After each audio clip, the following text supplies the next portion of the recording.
வணக்கம். பயம் பயம் ஏன் வருகிறது? பயம்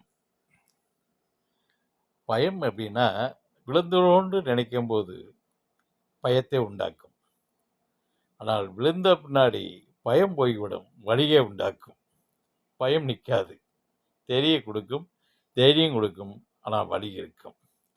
விழுதுக்கு முன்னாடி விழுந்துருவோம்னு நினைக்கும் போது உண்மைகள் பயத்தை உண்டாக்கும். அப்போ தைரியஸ்தானம் வரும், ஆனால் வலி இருக்கும். இது நடக்கும், ஆனால் தைரியத்தை உண்டாக்கும்.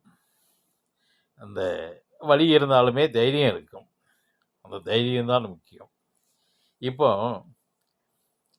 பயம் ஏன் வருதுன்னா, அந்த நிகழ்காலம் யாருக்குன்னா மாந்தர்களுக்கு நிகழ்காலம் தேவை.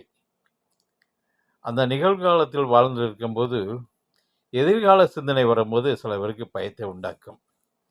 ஆனால் எதிர்காலத்தை நினைக்காம நிகழ்வுகளுடைய நிலைகளையே ருசிக்க வேண்டும். நிகழ்வு தான் முக்கியம். மாந்தர்களுக்கு மட்டும்தான் நிகழ்வு, அதை ருசிக்க வேண்டும்.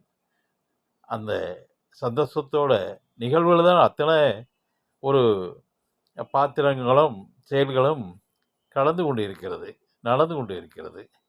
அதனால் நிகழ்வை பூஜிக்க வேண்டும் மாந்தர்கள். அதை நல்லபடியாக அணிவித்து நிகழ்வை அணிவிக்க வேண்டும். அதை அணிவித்தால்தான் சுகமாக இருக்கும். ஆனால் எதிர்காலத்தை நோக்கும்போது பயத்தை உண்டாக்கும். எதிர்காலம் வேண்டியதில்லை, அது நடக்கக்கூடியது. இன்று நாளை அப்படி மாதிரி ஆயிரும், நேற்றுங்கிற மாதிரி கடந்து கொண்டே போகும். நிகழ்வு தான் முக்கியம், நிகழ்வு தான் நிற்கணும் மாந்தர்கள். ஆனால் ஞானிகள் யோகிகள் அவர்களுக்கு அந்த 3 காலமும் தேவையில்லை. அவர்கள் அவுத்து விட்ட கன்றுக்குட்டி போல துடித்தெறிவார்கள். கடந்த காலமும் இல்லை, நிகழ்வும் இல்லை, எதிர்காலமும் அவர்களுக்கு இல்லை. அவர்கள் அதை கடந்தவர்கள். அந்த 3 காலங்களையும், கடந்த கால நிகழ்வு, எதிர்காலத்தை கடந்து இன்ப ஊற்றாக இருக்கக்கூடிய ஒரு சுகத்தோடு இருக்கக்கூடிய அந்த ஞானிகள் யோகிகள் மகான்கள், அவருடைய நிலை இந்த நிகழ்வுகள் நிற்காது. கொஞ்சம் கூட நிற்காது, ஒரு நொடியோட நிற்காது. அது மேலோங்கி அது வேறு விஷயம். அது பரத்தோடு ஒன்றி நிற்கும், பரம சுகமாக இருக்கும்.